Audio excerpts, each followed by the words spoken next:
Hi, and welcome to our May meeting of the Western Pennsylvania Mushroom Club. I'm Stephen Buckland, the club's current president. Thanks for being here. Here's some updates on our club's activities in the past month. Everyone should have received their copy of the May-June newsletter. And in here, you'll find articles on all of our upcoming meetings, walks, events, and stuff like that, including Dye Day and our annual link-off foray. There's also a really great article on eyelash cap mushrooms by one of our past presidents, Richard Jacob.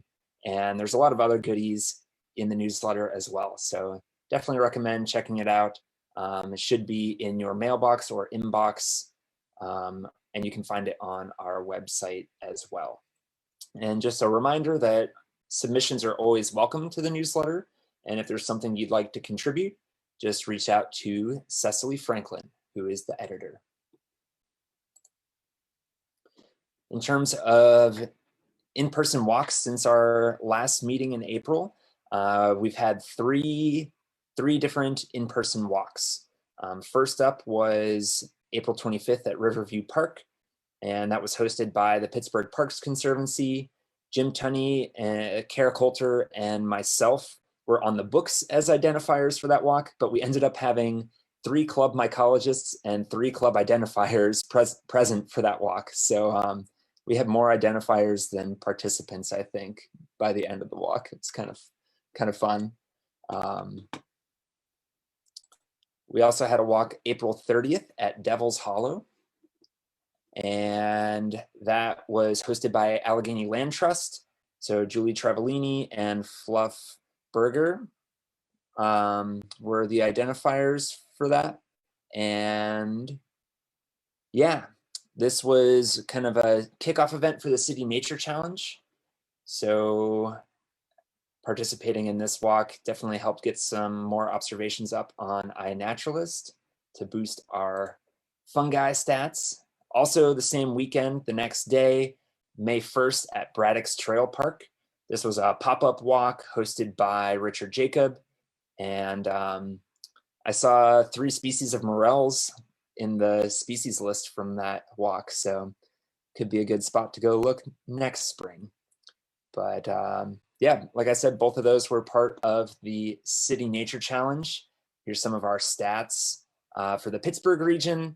We had 143 people contribute observations of fungi during this year's challenge, and we had at least 137 species documented.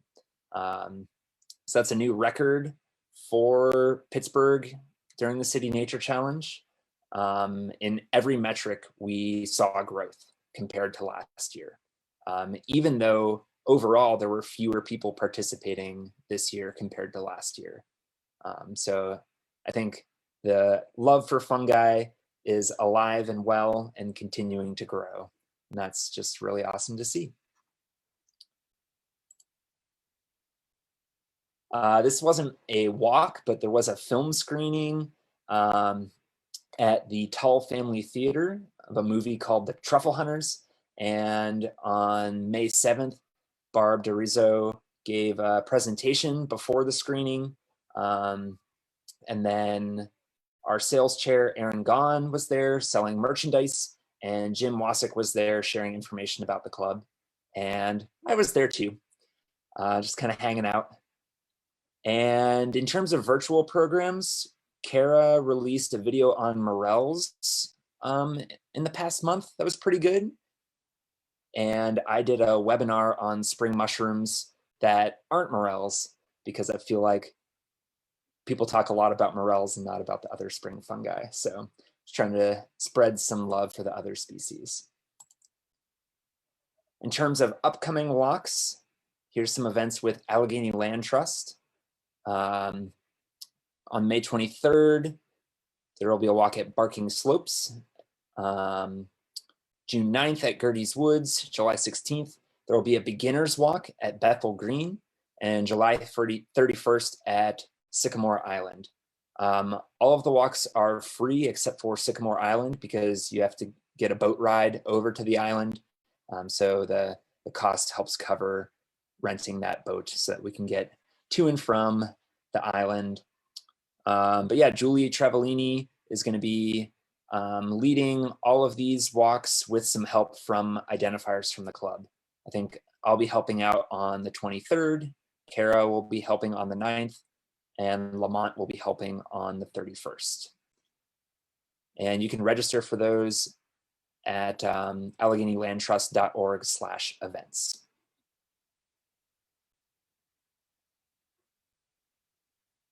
And Julie, add stuff in the chat if I forgot anything. Some other upcoming walks and events. On June 6th is the FIPS BioBlitz. That's going to be taking place in and around Shenley Park. And that's going to be an all-day event with many themed walks. There's advanced registration for all of the walks. I think it's limited to 10 participants per walk.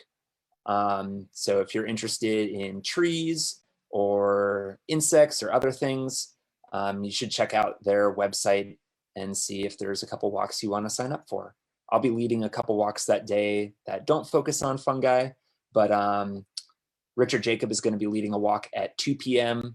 That focuses on mushrooms. And I think Jim Tunney and Lamont are going to be helping staff a table where you can bring any mushrooms you've been finding to get identified, or just hang out and learn about what folks have been finding in the park that day. And then on June 19th is the annual Dorothy Fornoff Walk. And that'll start at 10 a.m. and we'll meet in the parking lot between the first two small lakes as you are coming into the park. And there's no pre-registration for that event. But yeah, there are going to be more walks announced as we start to get into summertime, and just check our events tab on the website for the latest info.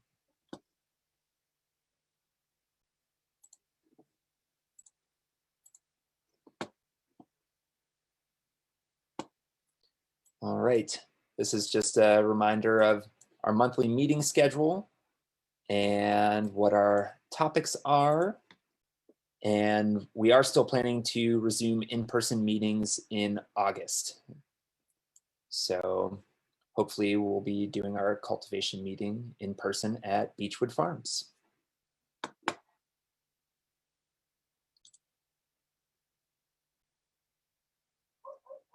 In terms of some of our larger events this year, Dye Day is going to be on Saturday, August 21st. And that's going to be with Judy McEnroth, who is an expert dyer. She's going to show us how to dye with mushrooms. No experience is necessary, but space is limited and registration is required. There will be a morning introduction and mushroom walk, which are free to attend.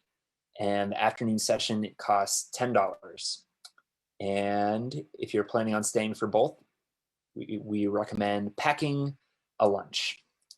To register for Dye Day, you can go to our website, go to the events tab, and then scroll through the list there until you find the listing for Dye Day, and click on that. And then you'll find a form there where you can input your name and pay the $10 registration fee. Our other large event this year is the Gary Linkoff Memorial Foray. And this is going to be a 3-day event. Friday, we'll be at Cook Forest, a bit north of Pittsburgh, for a pre-foray walk. Saturday is the main event. And that's the event that you have to register and pay for. And then Sunday, we'll have workshops focusing on identifying some of the mushrooms that we found the day before, and learning some skills like microscopy and stuff like that. Registration for the main event is $60 for non-members, $40 for members, $25 for students, and free for children 10 and under. Science Sunday is going to be $20 per person. And registration for all of that stuff is live on our website now, I believe.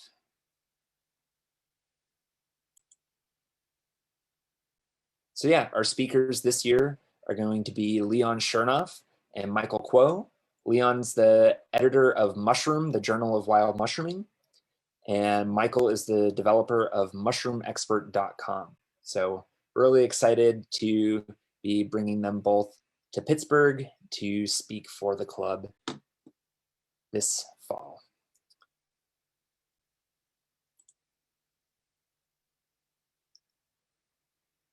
And here's our membership report. Since our last meeting, we've gained 36 members. So thanks so much to all of our members, new and old, for supporting the club. I believe this is a new record for membership numbers for our club, but I could be wrong. And for folks who are maybe watching the recording of this and who aren't already a member, dues are $15 for an individual, $20 for a family, and $10 for a student. You get all of these benefits listed here, plus more. You'll get our bi-monthly newsletter, updates on our walks and events, a discount on your registration fee for the link-off foray, and you'll be entitled to a mushroom grow kit at our cultivation meeting in August if we're able to host it in person.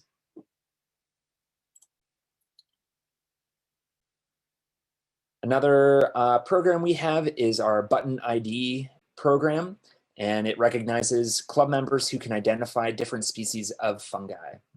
Buttons are awarded at the 10, 25, 50, 75, 100, 150, and 300 level. Members can submit their list for verification to the email listed here. And we don't have any new awards for tonight's meeting, but hopefully we'll have some at the next meeting. And if you're interested in learning to identify more species of fungi, whether it's to earn your next mushroom ID button or purely for joy, I'd encourage you to stick around after the speaker tonight to join our mushroom ID session. So you can bring pictures of any fungal finds you'd like to have identified, and our expert identifiers will share what they know and help you learn how to identify those mushrooms. So we kind of just hang out and share pictures and talk about what people have been seeing. But pictures from the past are always welcome as well.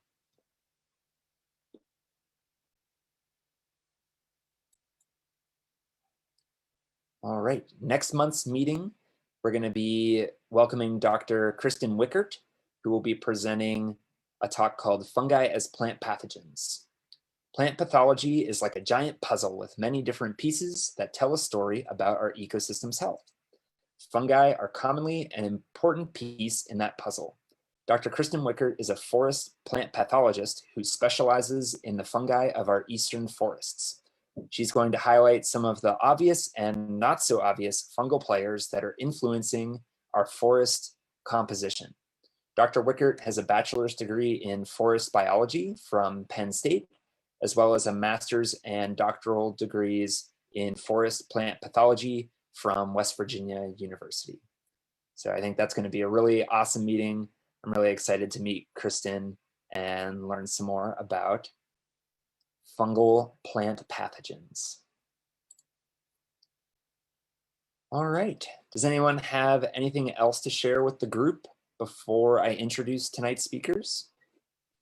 I think I can. There's a question in the chat about the walks, and they're new. They said that if a mushroom walk doesn't have a registration link, does that mean you just show up? Do you always need to register? And the link just isn't up yet. Do you understand that? I don't know the answer. I think it depends on who's hosting the walk. If it's hosted by the Mushroom Club, then there will either be registration on our website or there won't be. If it's hosted by another organization like Allegheny Land Trust or the Pittsburgh Parks Conservancy or Phipps Conservatory, then their website would be where to look for registration. And perhaps, I think it's usually listed in the listing on our website. Like I was looking at the FIPS BioBlitz listing on our website earlier today, and there's a link to FIPS's website to register there. So Richard's usually pretty good at including links to registration if it's outside of just the club. Hopefully that answers your question. Yeah, anything else?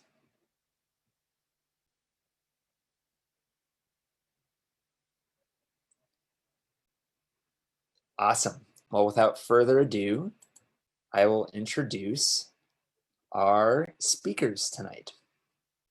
So we're really excited to welcome Tosca and Andrei from Nanotopia. So Tosca is an interdisciplinary artist working at the intersection of art and ecology. She started collaborating artistically with algae, Phacerum polycephalum, which is a slime mold, and mycelium in 2016, translating biodata from non-human organisms into music, and dragged Andrei along for the ride into the mycelium network. So these two are the visionaries of Nanotopia, a project that sees them constructing soundscapes and installations involving biodata-sonification of fungi. Tonight, they're going to present a little bit about some of their past and upcoming projects and how they came to work intimately with fungi. They're also going to give us a little bit of a behind the scenes look at what their collaborative composition process looks like and perform a little piece of music for us. So I think at this point, I can stop sharing my screen and pass things over to Andrei and Tosca. Hey, hi. Can you hear me? Can you hear me? Hi, everybody. Thank you for inviting us, Stephen and Garrett. It's pretty exciting to be able to share everything. I don't know if everybody, can you hear me? I just saw somebody holding their ear, so I wasn't sure. But just let us know if you can hear us. We're not muted, but I don't know. Anyways, hard to hear? Do I need to talk like that? Oh no. Okay. So I'll essentially have this microphone kind of in my mouth. We're going through the mic because of how we have our mixer hooked up to the computer and things like that for the sound piece that we'll be sharing with you in a bit. So we're going to give you like a presentation, pretty short-ish, of kind of some past work, then when we came together, and the work, like the collaborative things that we've been doing since. And so with that, I'm going to share my screen. So let me know, this should work. Okay. All right. So I'm Tosca Terán, as you know, and I might, oops, I've got to like stop this. And Andrei Gravelle. And so we're both coming to you from Toronto, Canada right now, but I'm originally from the San Francisco Bay Area. And I don't know if you guys can see that really well over here. It's kind of cut off. But so I grew up just north of San Francisco, and something that really ties into my life later is that my father was a really huge audiophile, big into music. Obviously, my name is Tosca. He was into opera and things like that, but also electronic music. And that, as a little kid, hearing all these albums from Tamita and Klaus Schultz and, of course, Pink Floyd, really kind of had a huge influence on my work. And I never really considered that until later. And also, I was really into sciencey things and trying to, make strange chemicals out of my mom's perfumes and stuff. So they bought me a microscope and a chemistry kit. But I grew up in Larkspur, Corte Madera, under Mount Tamalpais. So this is Mount Tam, and it's pretty famous for having muir woods, giant redwood forest on top of it, and just some of the mushrooms that you can find there. And so this is Larkspur. And on the other side is the Pacific Ocean, if you're not familiar, and Stinson Beach and things like this. But I would later in my 20s relocate to New Mexico, and in particular in Taos. Lots of adobe. And so while I was in Taos, amongst all the other things I did, I really got into kind of adobe architecture. And I bring that up for myself anyways, and to tie in some of the mushroom things, is thinking about it now, how much adobe is very similar to me as working with substrates and mycelium towards biomaterials, and especially with earthship architecture. And so I should mention too, Cobb kind of construction is Cal Earth architecture, if any of you are familiar with that, and Nadir Khalili's work is just really fantastic. And I think that, there's lots of 3D structures that are now being built very similarly. You can just do it with your hands. But I think of using substrates this way too. Hello, and this is Andrei here. In spite of growing up in Ottawa, our nation's capital, I had a very close proximity to nature, because just across the Rideau River in Ottawa is the province of Quebec, and there's Gatineau Park, a very nice like forested area. And with my family, when I was a kid, we would frequently go on weekends and gather what we called specimens, and rocks and plant materials and fungus. And so that in a way was my first sort of real experience with being connected to nature. The inspiration for a lot of my interests later in life were actually all present in my childhood. My mother was a piano teacher and taught lessons at home. We had a baby grand piano, and oddly enough, I never to this day formally learned how to play the piano. But much to my mother's dismay, and sort of as a sign of what was to come in terms of my musical tastes, I would put a very heavy book down on the damper pedal, and then I would pluck or scrape at the strings, or even just yell into the sounding board just to hear my voice resonate as if it was into a giant cavern. My father worked for Radio-Canada as a broadcaster, and he would often bring a tape recorder home for us kids to play with, although most of the time we would just unravel magnetic tape all over the place. But at the age of 6, I got my first tape recorder, and I was delighted to find this middle image online. That's exactly the model I had at the age of 6. It had 3 speeds. So at that age, I was already recording things and playing things back at different speeds, so I could hear what it sounded like. And it was a lot of fun, and playing things backwards. And then at the age of 12, I was given a 151 electronics kit, exactly like the one illustrated here. And all my favorite circuits were all the ones that made funny bleepy bloopy noises. Supposedly I was making burglar alarms and stuff, but I think I was really making like theremins and my first synthesizers. So that was all very exciting. In terms of study, I went to Carleton University briefly for music. Then I studied recording engineering at Fanshawe College in London, Ontario. And while I was studying at Fanshawe, I played in numerous bands that ended up like touring around Ontario. And from there, I went to Montreal to work as a recording engineer for a few years. And then I sort of got caught up in a lot of distractions.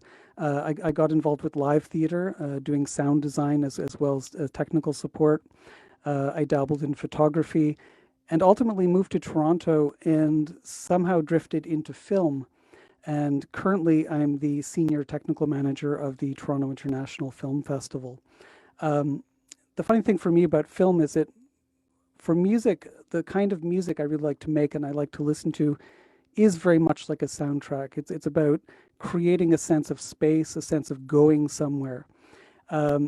same with photography. It's like an image that will inspire you to think outside of where you are currently.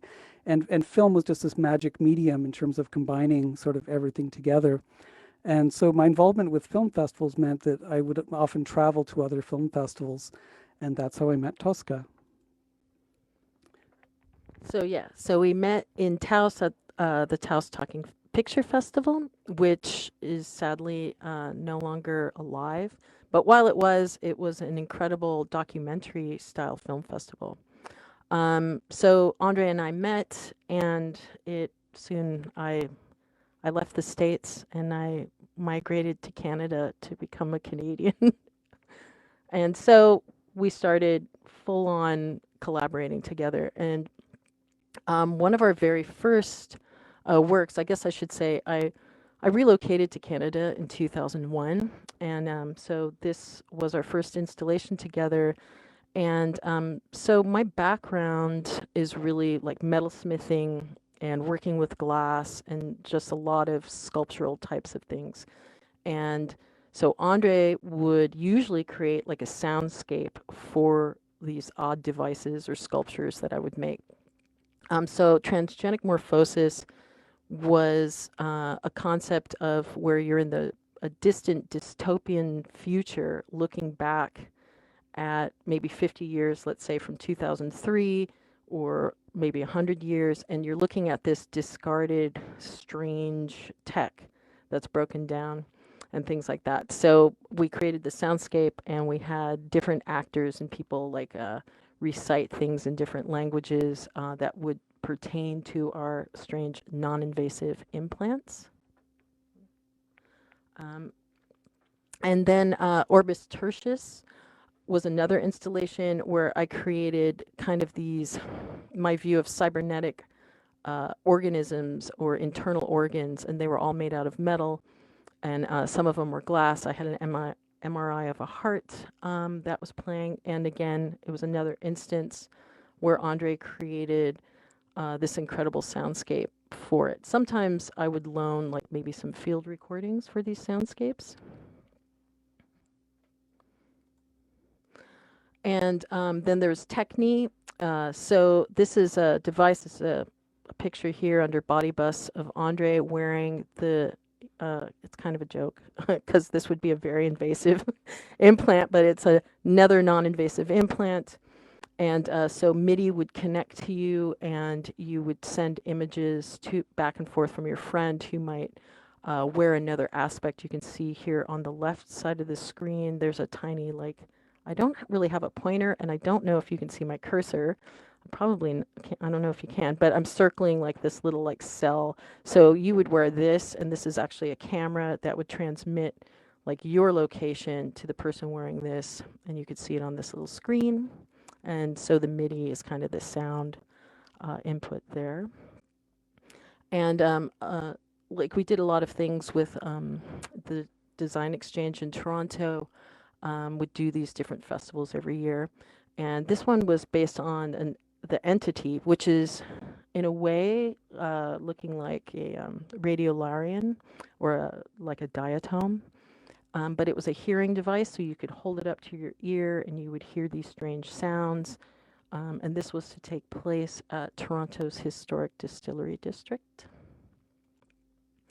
And then I think what really kind of started, I've always been into mushrooms and fungi, but I think this one really kind of took off for Andrei and myself as far as really creating soundscapes that I kind of would interpret in the work, and Andrei vice versa, like Andrei would look at the work. So this was kind of my take on cordyceps fungi.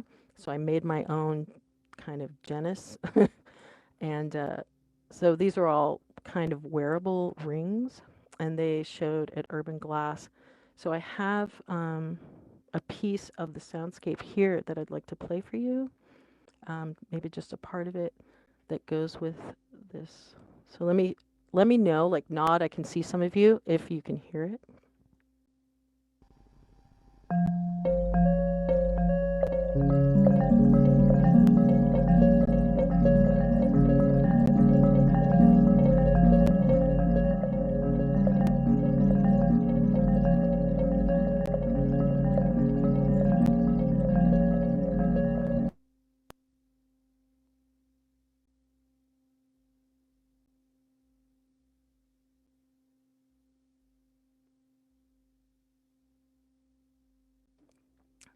Sorry about that.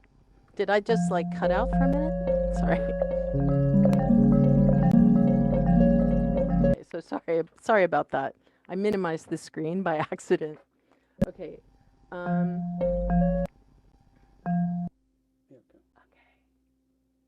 So, so then around that same time, I'd say with the unnatural history and creating these fungi forums and stuff like that, I was growing like gourmet mushrooms, and that was a lot of fun. You know, it's totally a lot of fun because gourmet mushrooms are amazing. And I was starting to look at different workshops at working with different things like algae and slime mold.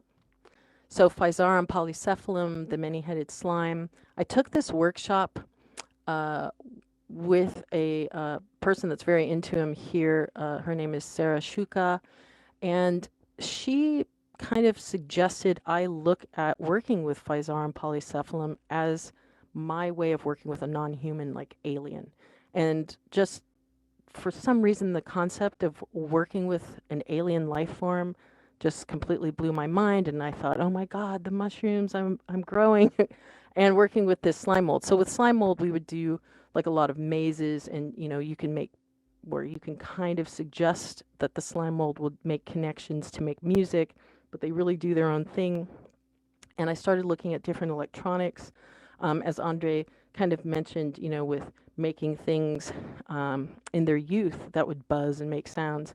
So we would do that quite often too, like come up with these different schematics or find something online. And so here, with the monophonic moss piglet, you would touch these two connectors here where this arrow is, and this little buzzer would happen. And I started wondering, like, would I be able to somehow figure out how to hook this up to mushrooms and hear them, or could they trigger that buzzer?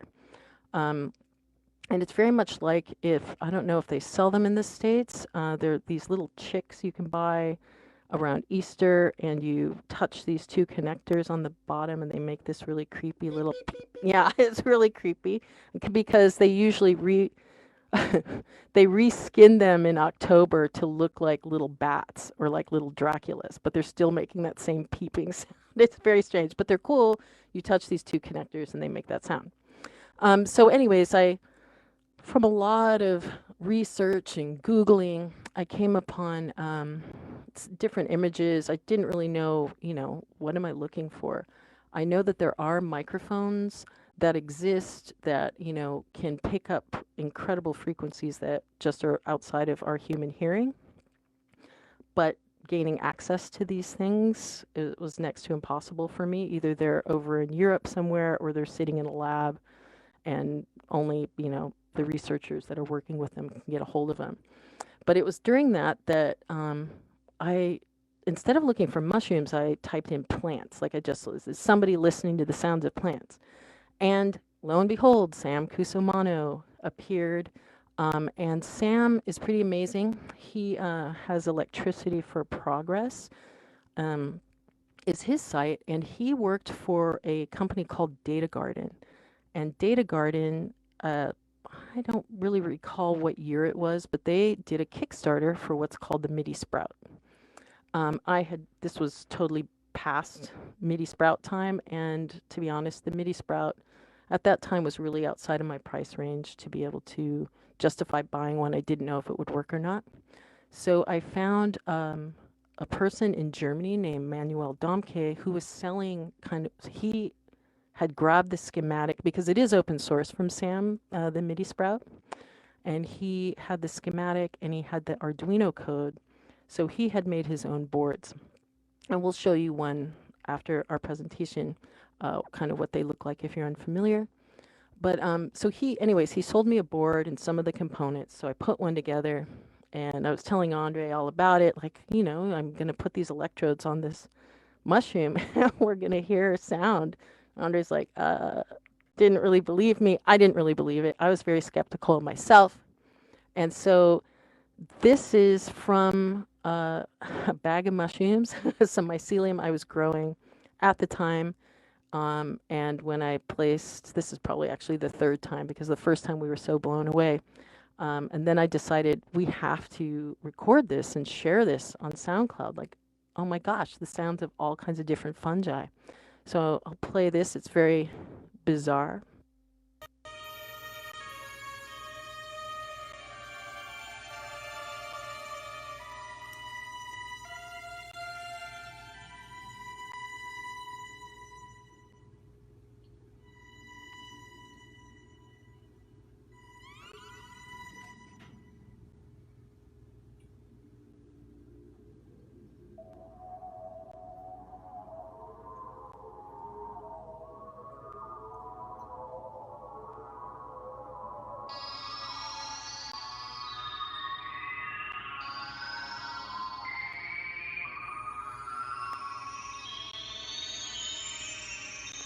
So what I found was when you would touch the mycelium, you could hear in the immediate like changes happen. There, you know, what I was doing, and then I realized I shouldn't be doing that. I was putting a UV light all over the mycelium just to hear the changes. And so I started to hook up all kinds of different mushrooms, and I would, you know, stay within the same parameters of how I was listening to it or recording it in through the iPad, just to be able to see, you know, would they sound differently. And so I was very fortunate and received some residencies to be able to travel around Iceland and live there for a bit. So I went through the moss fields, and they have a lot of fungi there.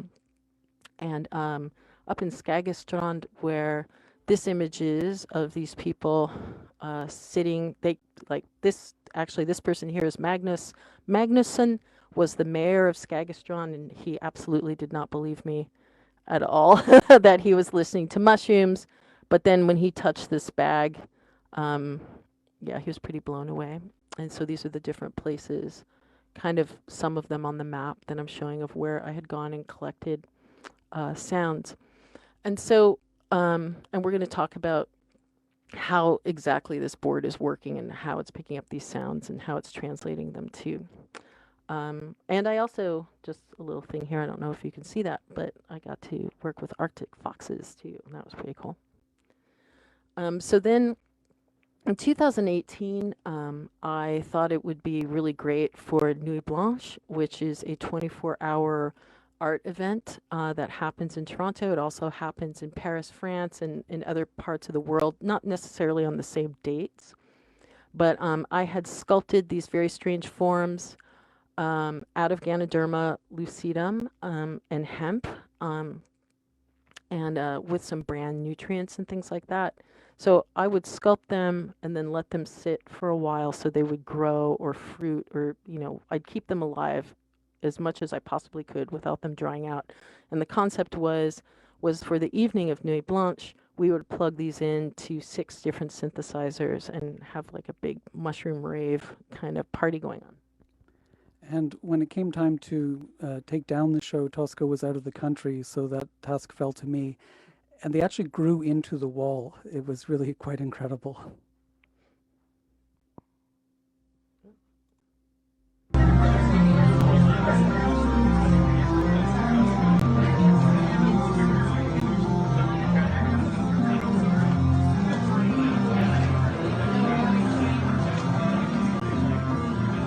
So another aspect, I think you can hear me, for Nuit Blanche is we've had some slime mold video happening that the mycelium were also controlling. But like slime mold, sometimes mycelium doesn't want to do what you want it to do when it comes time to perform. And another collaborative project was Grow Up. Now, Grow Up happens in a historic hotel here called the Gladstone. And generally, they're very like eco-based, looking at different aspects of the climate or the environment or things like that. They do a call for artists to come in. And on 3 floors, artists get to take over rooms or sections of this hotel. It's pretty cool, considering it's a historic hotel and they want you to be very careful with the rooms, we were given a room and we brought in almost a ton of dirt to put on the floor of this hotel room to try and kind of simulate an underground environment, because of course we would have mycelium growing in there. And so I made a 3-foot, maybe 3.5-foot sculpture out of mycelium that was more just kind of like a tower. And I had, I put doweling up inside of it to hold it up. And here what you see is I had jars in front so I could have like more of a little scientific aspect to the installation. And it's just about biomaterials and bioremediation. So I had put Pleurotus austriatus in a jar with car engine oil, like really nasty car engine oil, and it cleaned that up. Okay, I should also say that was amazing too, because the show's only a week long. So at day 3, I didn't have anything to show people anymore because the mushroom had entirely absorbed that engine oil. And then there's aniline dye, and there was plastic wrap. And I'm not saying that the mushrooms or the mycelium's consuming the plastic wrap, but from my experience with making these sculptures and covering them to keep them kind of in a humid environment, it's been easier. I hate to say it, but to use plastic wrap. And like Andrei said, I left the country, and these these sculptures that I had in the other show literally started to kind of grow into the paint in the wall. So what I found is sometimes I'd have them in these Tupperware containers, and I'd come and the plastic wrap would be gone. But what it happened is the mycelium had grown around it and kind of like engulfed it. And I did reluctantly tear one sculpture apart to see, and it was like it had crumpled this saran wrap into a ball inside of it. So this is inside of that room, and people would go through this scrim. They'd have to take off their shoes or put on these little slippers to go in there because of all the dirt. And it was very cool and everything was dark. And I promised the hotel that I would keep the mycelium covered pretty much so it wouldn't spore on anybody. But really, I was doing so people wouldn't be contaminating the mycelium. And I realized when people were going up to it, it was on this pedestal. And it started to look like they were coming to this totem and standing in front of the mycelium, goddess or something, because there were these little hand pads, touch plates on the front, so people could hear their biosonification kind of merged with the mycelium soundscape that was being created in the room.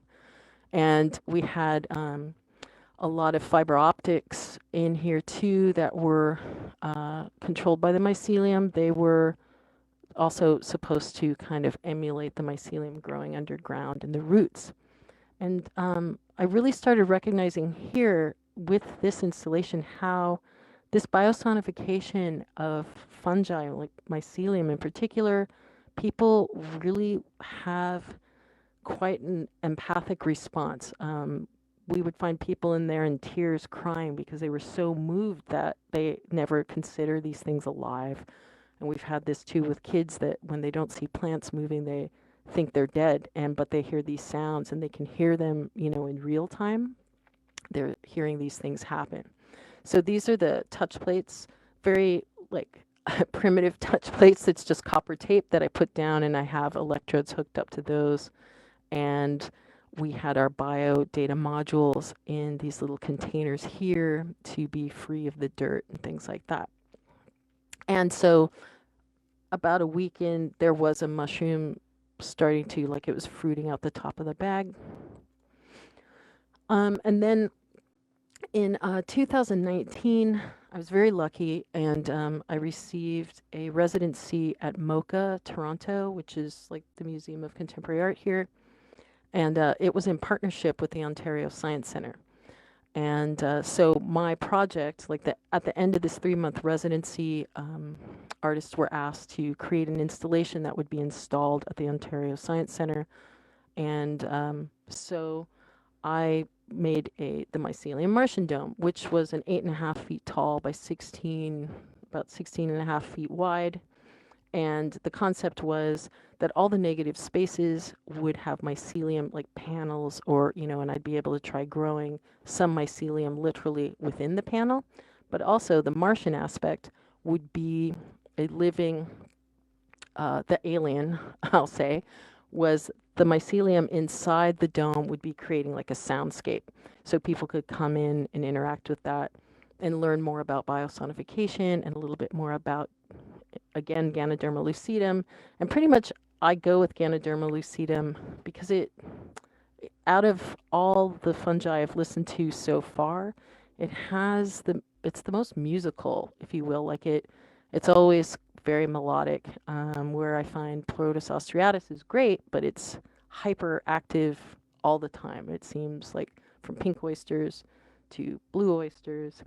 And the Ganoderma has more, I don't know what to call it, really. Over time, the more you listen to it, under the right circumstances, you can hear sort of like periodic repeating of patterns. It's very good for that.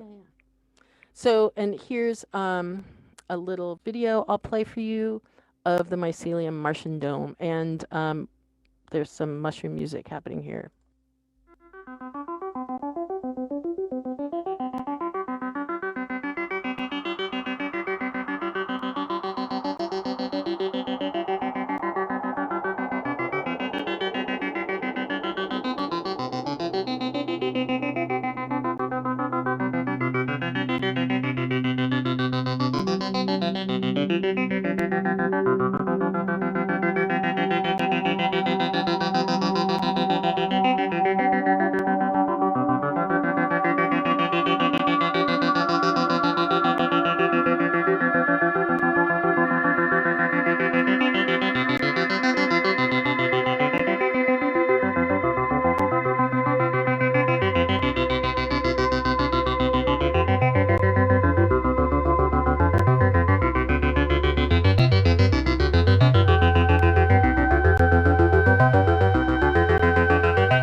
So something that was really, to my total surprise, is after this was up for a while, I was contacted by Dr. Lynn Rothschilds from NASA Ames Research Facility, and because she's been researching mycelium off-planet, and they're working with Ganoderma lucidum. And the concept of bringing that to Mars to grow structures.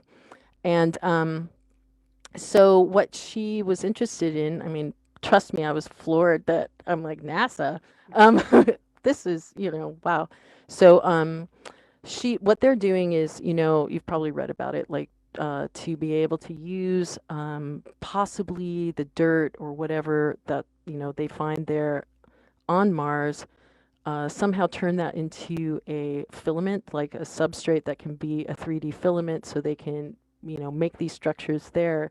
But they want to seed parts of them with mycelium because the Ganoderma lucidum has properties that can, like the melanin potential that it has, so it can filter certain radiation, that it grows really fast, and things like that. So she wanted to cite my work, mainly because I'm part of the public. And so if they can show, NASA and the government that look, these inspirations are out there. People are thinking of these things. And so she contacted me again last year because they weren't funded, but then I heard from her again, like maybe actually 3 weeks ago, and they did get funding from this administration. So they're entering phase 2. And phase 2, they're really looking at how, of course, when they take the mycelium there, or well, the spore, and they start it, how can they then desiccate it? Or, so they don't have things sporing all over the place on Mars.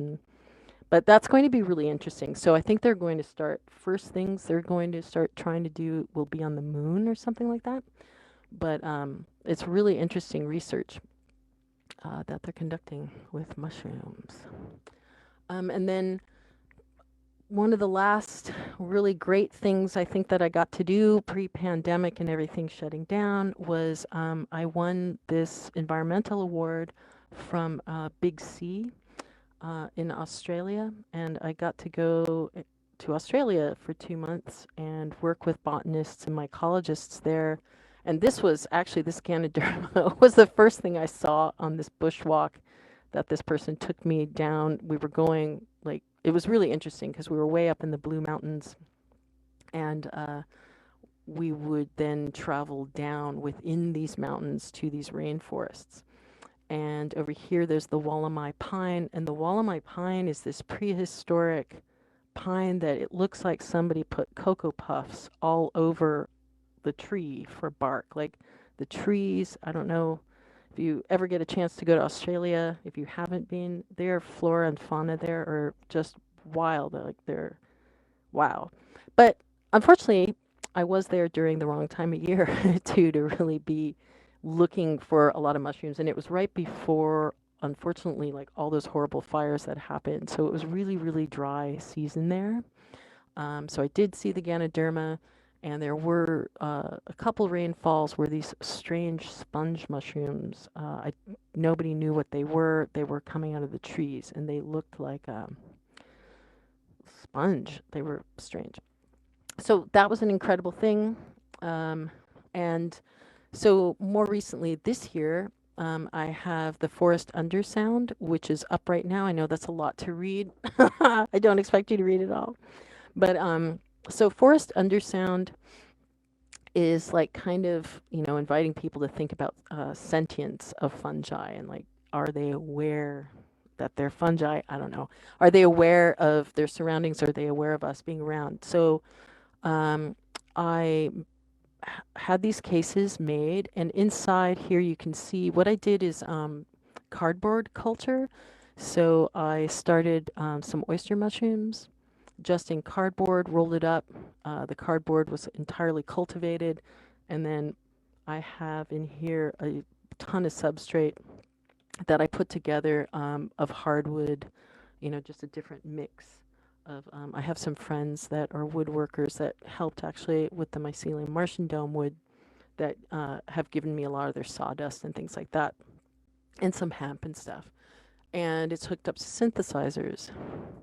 So here it is again from that same, like, this is maybe 2 days in. And then there's another one with native plants of Ontario. So this soundscape is being created. There's also transducer mics, or not mics, sorry, like speakers, transducers that are on another pedestal. So people that are either deaf or hard of hearing can go and hold these pedestals or put their hands on them, and they can feel the sounds coming from the mycelium. And so here is some sound, and you'll also see the case and what it looked like just recently.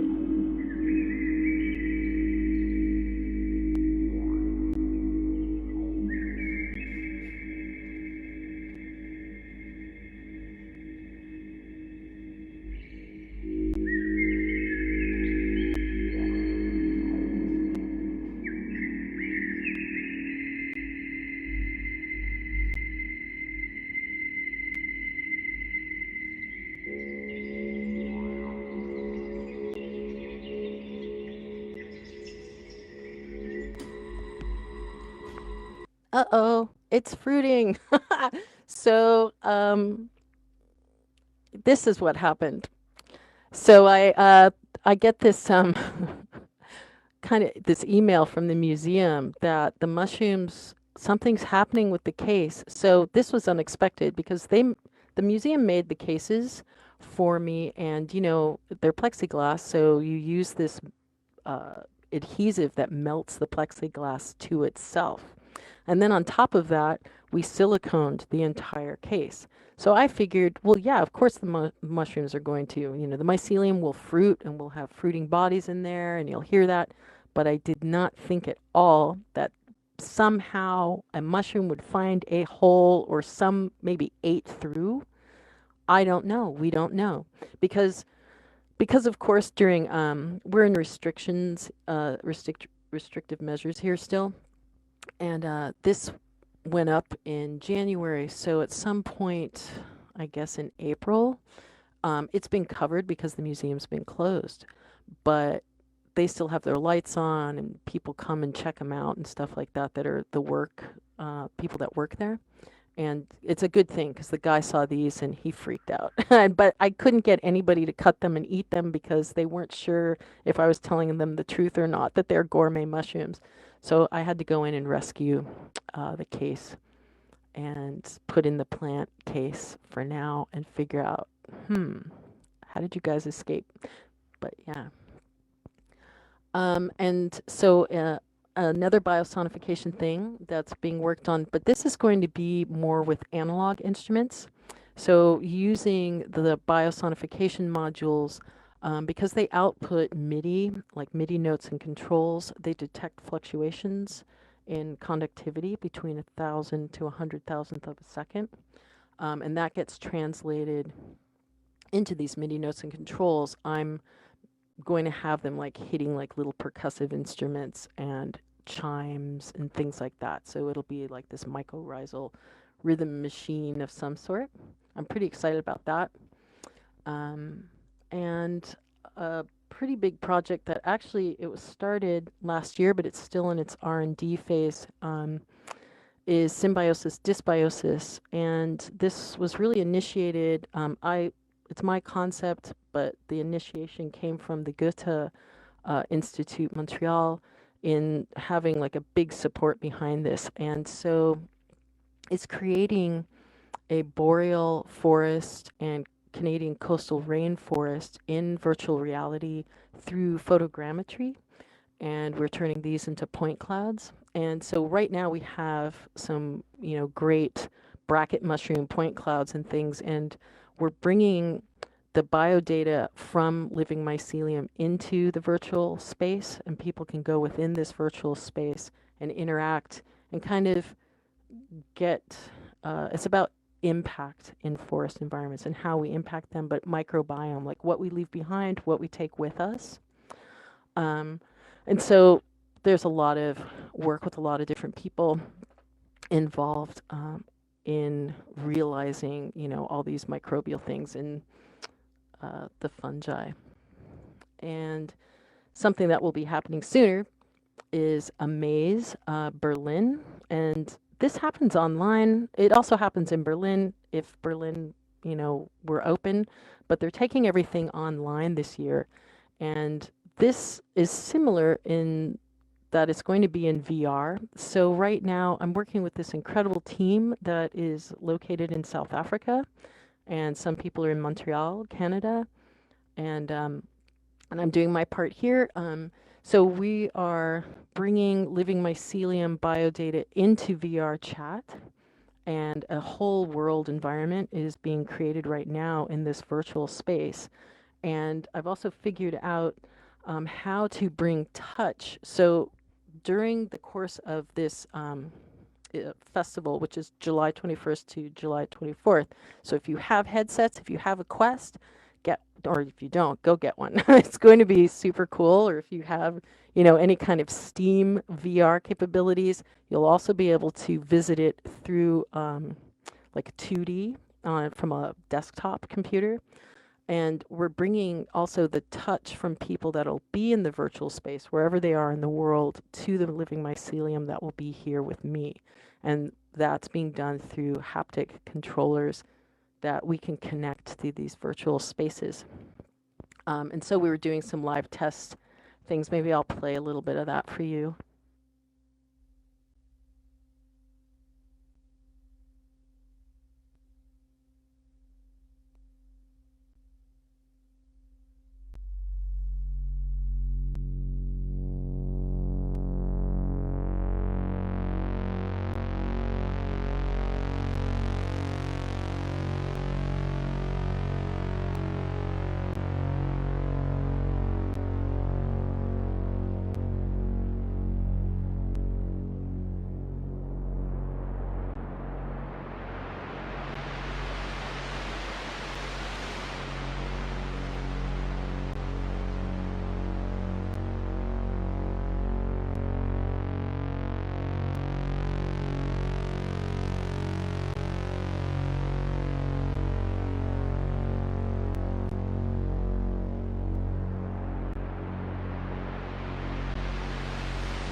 Okay, so it's going to be the live performance will be the mycelium biosonification, and I'll be playing that here in, well, oops, here in, sorry about that, here in the physical world, and also people will be able to see it and hear it in the virtual. And yeah, I'll be sharing like on my social media a lot of pictures and things and behind the scenes. So in the music you're about to hear, we'll start just where you'll hear the mycelium just doing its thing. So far from the specimen we have right now, mainly what we've been hearing has been more rhythmic and not so much like variation of pitch kind of thing. But in a lot of what we do, we do what we call non-human collaboration. So sometimes when we're looking for a source of inspiration, we will connect some mycelium, we will find some sounds, some voices for it, or we'll hook it up to control parameters to control the opening and closing of like a frequency cutoff filter, or to influence a clock timer or something like that. And we'll just sort of see what it does, and then from there we will sort of augment with our own thing. So some things we do, like on SoundCloud, are pure 100% mycelium just doing its thing, and then some things like we're about to demonstrate will be letting it do its thing, and then us playing a few notes here and there just to sort of perhaps round it out. I'm not exactly sure what's quite going to happen, so that's a little bit of the adventure.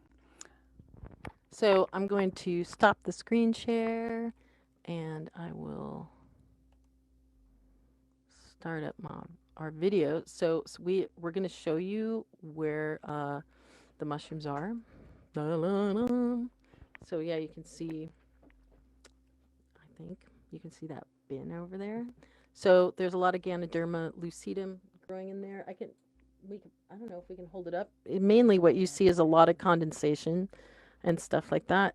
And so that's running into, these are what our biodata boards look like. Can you see that? Very simple. Here, hold on. So you can see there's like an Atmega, For those of you that know Arduino, there's an app mega chip here, 555 timer. The electrodes go in there. LEDs give you a little light show. And also, depending on how you have it programmed, this is a clear one. Here's, oh, I don't know what happened there.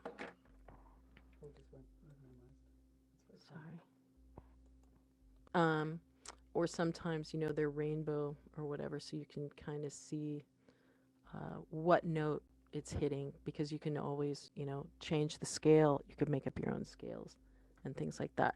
So, okay, we're going to mute this and fire up the mushroom. Okay, so there might be a little bit of, there'll just be a couple of moments of quiet as we just check things before we hit our sound.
So what you're hearing right now, the three different parts that are playing, the sort of lower bass part, the sort of chirpy bit, and then the long drones, that's all the mycelium controlling everything. We're not actually, other than just fading things in, we're not actually touching anything. So now we're going to just get a little bit collaborative, just to give you a little bit of a sense of our working process.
Okay, there we go. And yeah, Tosca, if you just want to hold that up, the board.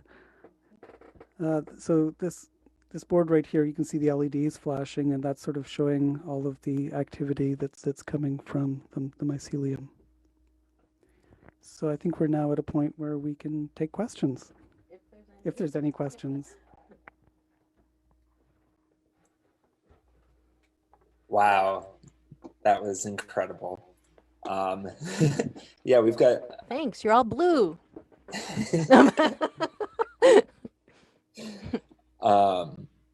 We have a few questions in the chat here.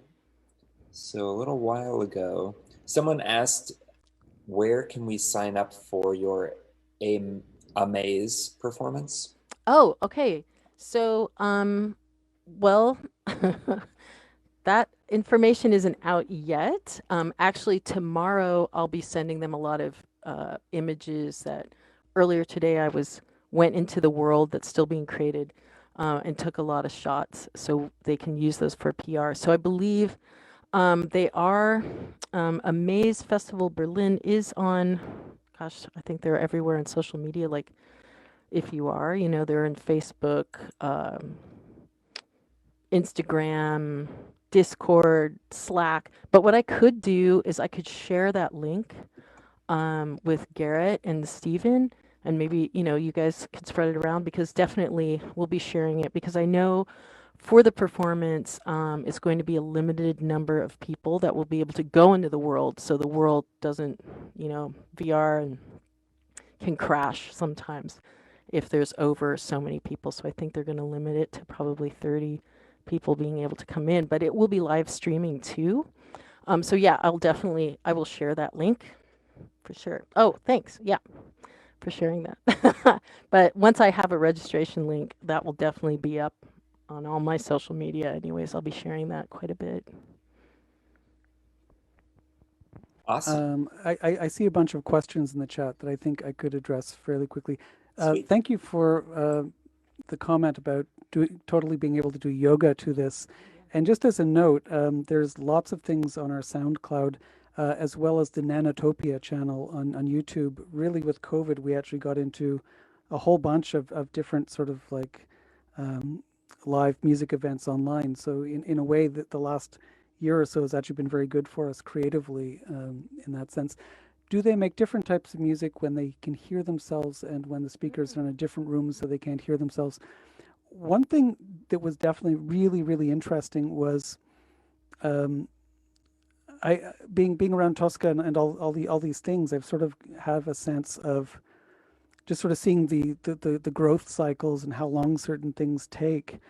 But when we did the Nuit Blanche performance, we had a very massive sound system with incredibly large subwoofers in the room, and I think it's just it's not very well, it's just my observation, but I don't know if it's connected. But I think there might be something with the low frequencies that it was stimulated by it, because the next day, just the amount of growth overnight was really, really astounding. We were both really surprised by it. But yeah, do they sort of respond? I think so, because, for example, it's interesting. We see this as a collaborator. So if you're collaborating with another musician, you don't sort of knock on your collaborator's head or anything. So we're fully aware that if we wander over to that container and we give it a shake, we will get a sudden flurry of extra activity. So definitely, when there's music in the room and it's loud enough, it will start to become almost like a kind of a feedback. Maybe not unlike when you would play like a vinyl record on a turntable and you turn up loud enough, it starts to feedback. So I think definitely there is a different reaction. Do different mushrooms make different sounds? Yeah. I think the key thing is we're quantizing data to musical notes, notes on off, pitch values, even like quantization of what scale, things like that. So that's a little bit interpretive on our part. So not so much different sound, but a different sense of pattern, a different sense of rhythm. we did actually at one point have, at one show we did, had some mycelial culture that unfortunately was contaminated by slime mold. Slime mold sounds like really bad jazz. We really actually have to work exceptionally at trying to quantize it, because it can be, if you imagine a piano keyboard, it can be the very lowest notes to the very highest notes in just like a split second. Yeah, And like tonal. It was very much like these tonal clusters. And even though I clean the electrodes that I was using at the time really, really well with, ethanol, whatever, 70% isopropyl and stuff like that, I wasn't aware that there was a little left. And so the evening of listening to the mycelium separate from the physarum, it had a certain pattern happening. It was really beautiful. Not so much the slime mold.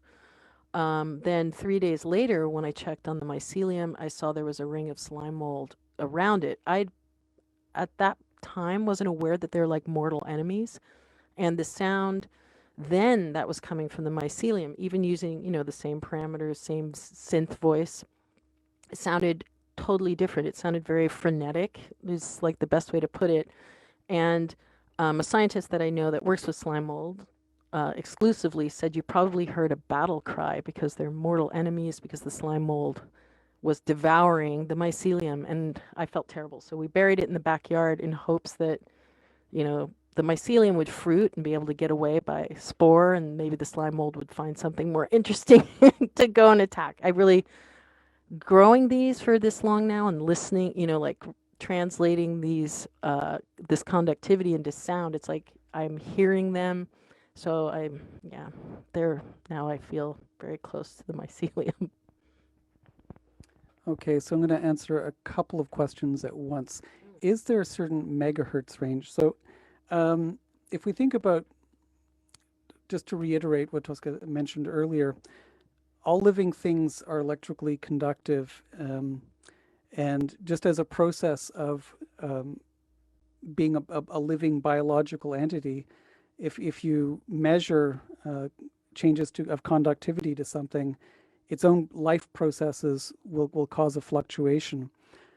For humans, we can do like an EEG or something, but in the case of mycelium, they don't have, there's no heartbeat, so something that's sort of designed for that range of detection obviously won't detect anything. Our circuit is using a 555 timer chip, and the way it's sort of working is that when a change of state is registered anywhere between 1,000th and 100,000th of a second, it will create a pulse, and then those series of pulses are then quantized further. So technically, megahertz. If I'm correct in my abbreviations, 100,000, that would be 1 megahertz, I guess. So that's sort of the upward range that we're actually measuring. To the other question, I wonder what the different frequency is of a stressed mushroom versus a healthy, thriving one. There's certain things we have noticed, like for example, we have a UV flashlight, and when we have just seen what has happened with it, it can cause the pitch to go very, very high. Definitely when mycelium is being attacked by the slime mold, it was much more erratic. Definitely though, we lack, I guess in a way, proper controls for laboratory type of experimentation. But I think what's very important for what we're doing and what we've done with their shows though is just getting people just to think about perhaps other forms of sentience, or just really thinking beyond the ourselves as living organisms. That things beneath our feet are very much alive. Yeah. Sorry. Oh, is there another question? Sorry. Oh, yes, conductivity. Yeah, I think I did. I think I did answer the second to last question. Yeah. So we are measuring conductivity. So it is voltage. It's a fairly low voltage measurement. we connect either sometimes with what do you call those pads? Sometimes we use what's called TENS electrodes. So, like an electrode that you would have put on you in a hospital, or, they're similar how they might, hook up for brain waves for EEG or EKG. Another thing I've done um, is I'll make different types of wire electrodes, like either you can use like high carat gold, you can use copper, you can use silver, fine silver. Like with the copper, the mushrooms start breaking them down. I've had some, even the silicone, I have pictures up on one of our YouTube streams where the mushroom's completely grown over. If I leave the electrodes in there for more than a couple days, they just will completely cultivate over that silicone and start fruiting over it. It looks really great. I don't pull, those are some toast electrodes then. And some wire ones recently that I put in some Ganoderma that's right behind me. I cannot get them out of it at all. Like, I don't know what's gone on. So it's interesting to me. I think that they start bioremediating the copper, because I've had that happen with cyanotypes and putting some pink oyster mushrooms like to do spore prints, and it just absorbed the cyan, the copper. And so I'm just going to grab this. Can I answer one of the questions, Min? Yeah. So, do they read minds? Actually, they're I guess really some of the first work with connecting any sort of like electrical measurement devices to living matter was a former polygraph specialist for the FBI, Cleve Baxter, who famously connected a lie detector to a house plant. And he had this idea to go to the other room, grab some matches, come back, and see what would happen if he burned the plant. Apocryphally, as he was coming back, it started reacting. However, there was no controls on anything that he did, and none of his observations have ever been repeatable. So we don't really support that necessarily. However, there's a lot of things. There's a lot of things like proximity. What's the word I'm looking for? Capacitance, different kinds of field effects. We did one show where we had some amazing sort of like music happening. The moment one person came into the room, like just entered the doorway, silence, absolute silence. They came up, they looked, they didn't understand it, and we were perplexed. We were checking our battery's still good, everything. Was this at Mocha? Yeah. Oh yeah. And then there were a lot of people there. Yeah, and then the moment they left, it was like, boop, yeah. Immediately. So there's definitely a lot of things that we're not aware of, and we think it's very exciting, but we don't want to jump to any conclusions necessarily. Andrei's very hesitant to say anything because there might be some scientists in the house. But yeah, but no, yeah, legitimately, we speculate and we think about these things a lot. And a lot of people that I hang out with are scientists and things like that. And they're completely blown away. And always, I work sometimes with people like Gutman Laboratory they're like a genomics lab. And they're always like, let's grow some bacteria on a petri dish. And we're just thinking of layering it thick enough to where we're actually sonifying the bacteria, not the agar or something. But people have asked us, do things have to be wet because it's conductivity? But we have hooked up to entirely dry mycelium, like when I was growing those panels. And there was a lot of information coming through with that too.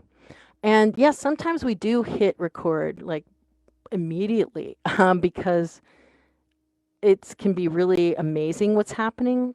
But yeah, sometimes what we'll do, if I'm just doing the raw mycelium sounds just straight through an iPad, like if I'm, outside somewhere collecting this, I usually bring it in through, I think it's called MIDI Rec is the app, and it's just recording the straight MIDI. And I collect all that, and I'll just upload that like to the SoundCloud. So the Nanotopia SoundCloud, there's Midnight Mushroom Music, and there's a lot of recordings in there. And towards maybe 2019 and stuff, I started messing around with AI with the fungi too, and having it interpret the sounds, and then back to the mushroom, like kind of playing it like somebody had asked in one of the questions, kind of, does it react to the sounds? And so I've shared some of that. But yeah, usually with the synthesizer, like this whole Eurorack thing, we have to at least tune, like we're trying to tune to something, because like Andrei said, if the mushroom's really active, and I'm calling it mushroom, if the mycelium is really active, it could go way up in pitch, and we try not to do that so there's no ear bleeds happening. So we will sometimes try to quantize our synthesizers that we know we're going to play, but we try to just let the mycelium always do its thing. So especially when we're sharing with people, so they can really get a better sense of the mushroom. And to the question, yeah, about consistency, we see a lot more consistency the larger the sample is. So that's what's a bit of a challenge sometimes when we're working from very small culture, just within our apartment. When we had the very large panels grown for the Martian dome, they were incredibly reactive, but they were about 2 inches thick. You imagine, yeah, 2 inches thick, and imagine a triangle with 4 foot like sides, 5 by 5 by 5. Yeah, okay. So anyway, so they were incredibly reactive, and reactive very, very consistently. Yeah. So yeah, go and listen to some mushrooms. No, it's really, I really love it, and being able to have the ability to go out on forays or just explore different forests and things like that. So I'm looking forward to being able to get back out into the forest here in Ontario, because we're still in restrictive measures here. So technically we can't go out. Yeah, thank you. Thank you. I'd like to say the mycelium thanks you too. Thank you guys. Yeah. That was really cool. Thanks a lot. I could listen to that for a while. Thanks. So yeah, we do try to, we were doing it once a month for a while, where we were doing some live streams to YouTube on Saturday nights. So we usually post that. We'll have like visuals, just so, you know, if people want to trip out looking at, I create touch designer visuals that the mycelium might be controlling, and then we just play for anywhere from 20 minutes to a couple hours. We had something go for 48 hours, actually. Extremely interesting. Thank you so much. This has been most informative.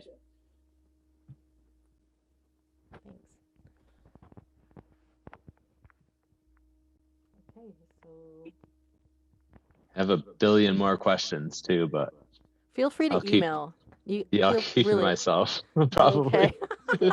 Okay, but you can always email too, or I don't know. Yeah, we don't know what's, you know, it's up to you guys. So. But yeah, for anyone that's on this, if there's any questions that come up, later, happy to, you know, address them. Nice. Yeah. Well, I really loved it. Thanks. Yeah, thank you all so much for presenting. It was so great to have you here tonight. Really wonderful just learning about your process and hearing some of the music that you're creating. So thanks so much. I'm seeing a lot of positive comments in the chat here. I think people really loved what you had to share. Which is a big relief, because sometimes you just never know.